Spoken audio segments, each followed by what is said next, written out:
This morning, Tribunal Number 1 has convened in order to hear statements by the defendants in person. The defendants sitting in the first row will make their statements, those who desire to do so, from their places.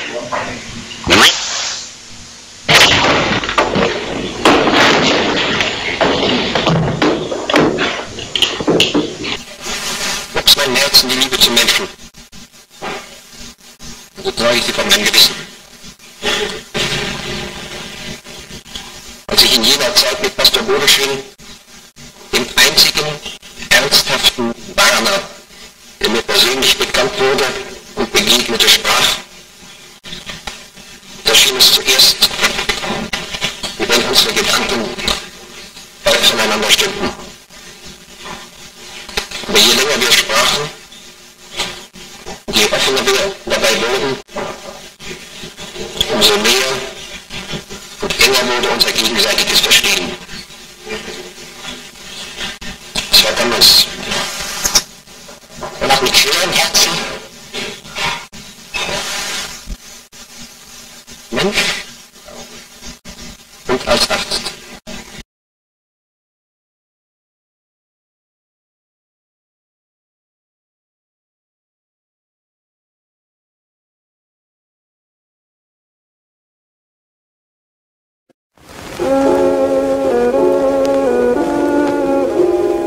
Following the unification of Germany by Otto von Bismarck in 1871 and the establishment of a protectionist system of political economy, the German nation flourished.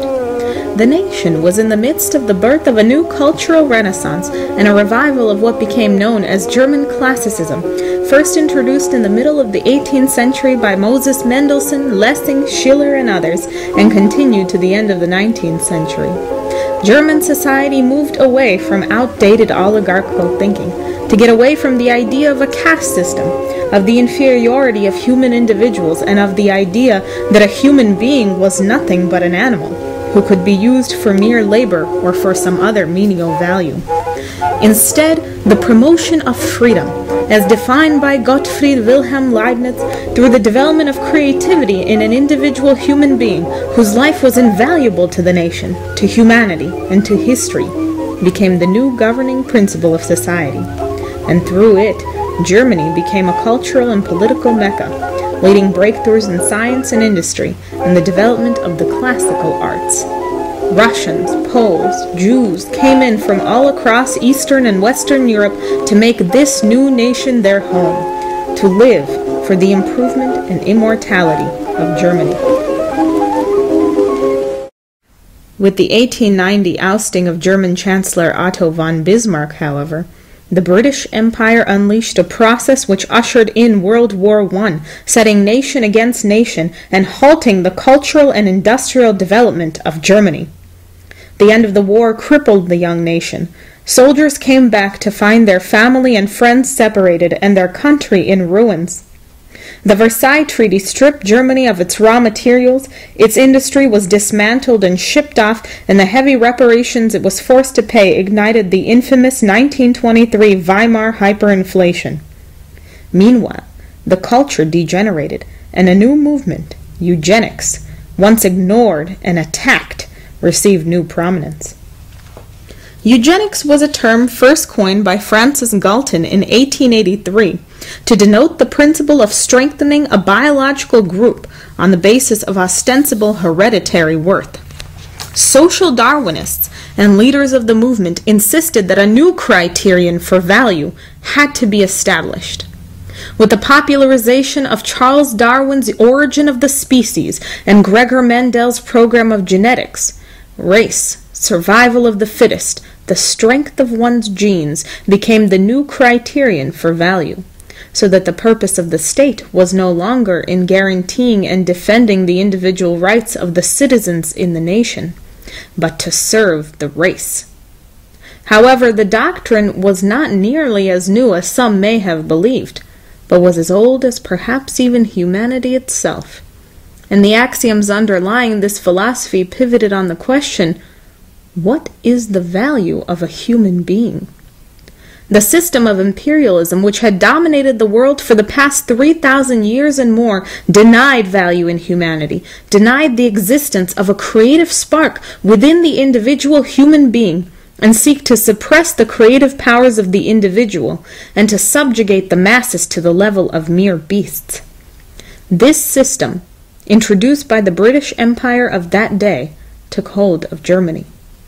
By the 1930s, chaos gripped Germany's political system, with radical political groupings such as the KPD and NSDAP orchestrating waves of strikes among industrial workers and farmers, and with political factions holding pitched battle in the streets over local issues. In 1932 alone, the Reichstag government was dissolved and elections called 5 times.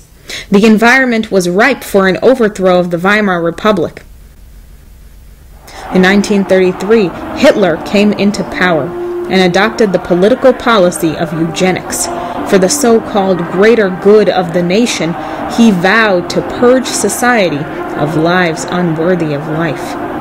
But before the end of the decade, grave sacrifices would be made for his so-called greater good. And who could imagine, in a country of Goethe, of Schiller, of Wagner even, great musician, who knew he was an anti-Semite, of Brahms, that they would kill people by the numbers? Who imagined that? Incredible. And then gradually things started happening.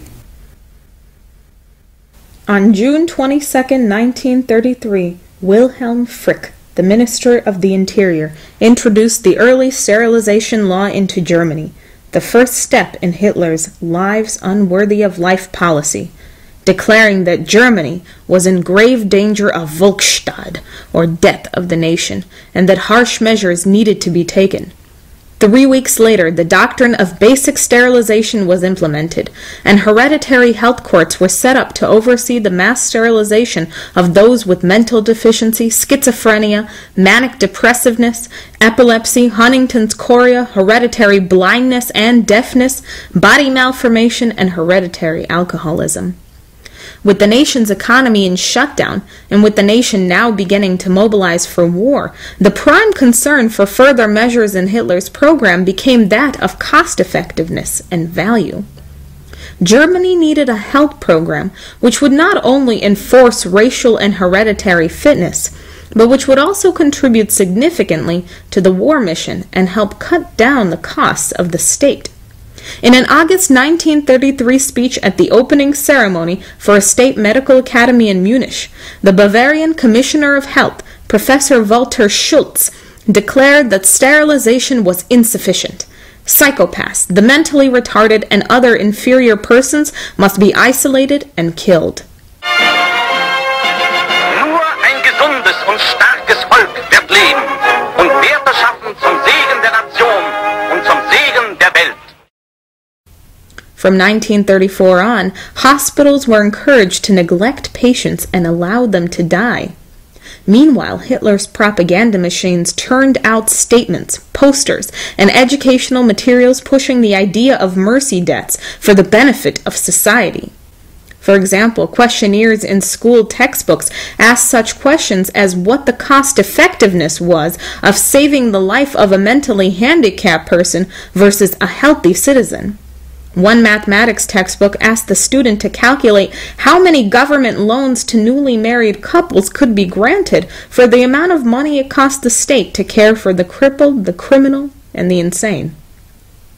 Demonstrations were held, movies were made, such as the Karl Brandt-inspired film I Accuse, developed specifically for the purpose of persuading the populace to accept the idea of euthanasia, and which depicted a scene of a terminally ill wife pleading with her husband and the doctor to give her an injection and relieve her terrible pain and suffering. The needs of individual patients and citizens soon became secondary. The needs of the German state became the accepted basis for the behavior of Germany's medical doctors. By 1938, a program of child euthanasia was soon underway, beginning with the abortion and death of mentally or physically deformed infants. The Nazi administration, of course, was keen to move even further. Hitler knew that in time of peace it would be impossible to implement the full extent of his euthanasia program. He needed a crisis to do it, and war was the perfect excuse. On September 1st, 1939, the day of Hitler's invasion of Poland, a statement was issued to physician Karl Brandt. Reichsleiter Buhler and Dr. Brandt MD are charged with the responsibility of enlarging the authority of certain physicians to be designated by name in such a manner that persons who, according to human judgment, are incurable can, upon a most careful diagnosis of their condition of sickness, be accorded a mercy death. Signed, Adolf Hitler. An organization was set up to expand the program of child euthanasia to that of euthanasia at all ages and all walks of life. Kraft durch Freude, literally meaning strength through joy, which began as the Third Reich's leisure promotion organization, was called in to serve the more sinister purpose of euthanasia.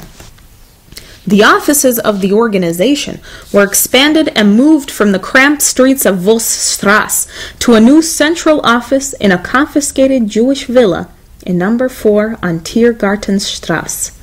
The operation soon came to be known as T4. T4 operated through the establishment of a special committee of 3 to 4 psychiatric experts. The Reich Health Ministry drafted a series of questionnaires which they sent out to medical hospitals and other institutions. The Meldebogen 1 questionnaire was to be filled out for individual patients by the physician himself, asking for details about patients' birth, elements of family history, especially concerning hereditary illness and such things as excessive use of alcohol, nicotine, or drugs. An evaluation of the patient's condition, indicating possibilities for improvement. Life expectancy, prior institutional observation, and details of physical and mental development, especially details pertaining to the patient's ability to labor. Each institution also received a one-page questionnaire known as Meldebogen 2, requesting specific information about the institution itself, including the size of the property, the number of buildings, the number of staff and patients, the number of patients committed for criminal offenses, the number of Jewish patients, and the exact location with distance to transportation networks. This questionnaire was designed to help T4 decide how to utilize the institution concerned in the killing operation. From it, T4 managers could learn the number of patients involved, the legal status of the patient population, and the difficulties transportation might pose. The questionnaires were then sent to the Reich Committee panels of 4 experts who evaluated them. There were 3 boxes available for each questionnaire. The experts would put a blue dash, which meant the patient would live, or a red line, which meant the patient would die, or a third box for undecided. The questionnaires were then sent to a chief expert who had the final say in the life or death of the patients. In a testimony after the war, the manager of the T4 program, Victor Brack, was to say, "We welcomed it because it was based on the ethical principle of sympathy and had humane considerations in its favor. I admit that there were imperfections in the execution, but that does not change the decency of the original idea, as Böhler and Brandt and I understood it." The state organism is as a whole with its own laws and rights, much like one self-contained human organism, which, in the interest of the welfare of the whole, also as we doctors know, abandons and rejects parts or particles that have become worthless or dangerous. Before the surrender of German forces in 1945 and the suicide of Adolf Hitler in April of that year, over 5.9 million Jews would be murdered. Over 5 million ethnic Poles, Romanians, and Soviets were killed, and hundreds of thousands of mentally disabled, crippled, and senile were euthanized. It was precisely the Tiergarten 4 program of euthanasia which had set the precedent for the later mass killings and genocide in the concentration camps. It was precisely this program for which people were convicted and hung at Nuremberg for. It was this program for which people today say never again.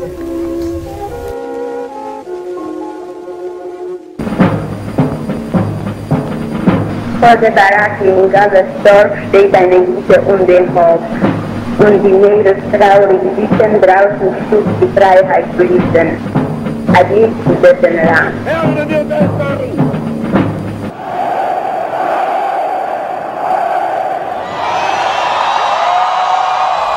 Now we in the United States are on the verge of implementing that very same policy, that very same program of Tiergarten 4, which the Nuremberg trials condemned. Only this time the consequences will be much worse. In the midst of an existential crisis of all humanity, with the entire economic and monetary system of the planet collapsing, U.S. President Barack Obama is pushing a health reform bill which is an exact replica of Adolf Hitler's T4 policy, and which would take healthcare entirely out of the hands of the physicians and patients, and would concentrate the power to choose who lives and who dies in a small committee of 5 people, with one chief executive making the final decision. Sound familiar? This legislation is justified under the doctrine of cost-effectiveness, that is, reasoning whether your life is worth it to maintain. According to the legislation and according to the writings and the speeches of Obama's advisors, such as Rahm Emanuel and Ezekiel Emanuel and others, if you are over 65, if you're disabled, if you have a terminal or a degenerative illness, even if you suffer from dementia, you should be euthanized because you have no value as a creative individual, and the cost of keeping you alive by far exceeds your benefit for society. But are one's physical traits what give one value? Is money what gives one value? Is it how well one can labor or how well one can speak? Before we implement a policy which was denounced at Nuremberg as a crime against humanity, let's answer first, what is the value of a human being? Schiller, in his aesthetical essay on magnitude, describes the feeling of powerlessness, of smallness that comes when one looks up at the sky and sees the never-ending heavens, the infinite star-studded celestial sky. How small am I? How little and insignificant am I as an individual human being, humanity, compared to the vastness of all this? But, Schiller asks, is it an external force which gives him this experience of his limitations? Is it the fault of the measureless ocean or the infinite star-sown heaven that I become self-conscious of my impotence while representing their greatness? Whence, in that event, do I know that their greatness exceeds the reach of my representation, and that I can obtain no totality of their image? Do I indeed know of these objects that they are supposed to constitute a totality of a mental image? I could only know this by virtue of my mental image of them, and in no other way, and yet it is presupposed that I cannot imagine them as a totality. They are thus not presented to me as a totality, and I myself am the very one who first put the concept of totality into them. I thus already have this idea in me, and I myself, the thinking being, am the very one by which I, the being which makes representations of images of the intellect, am vanquished.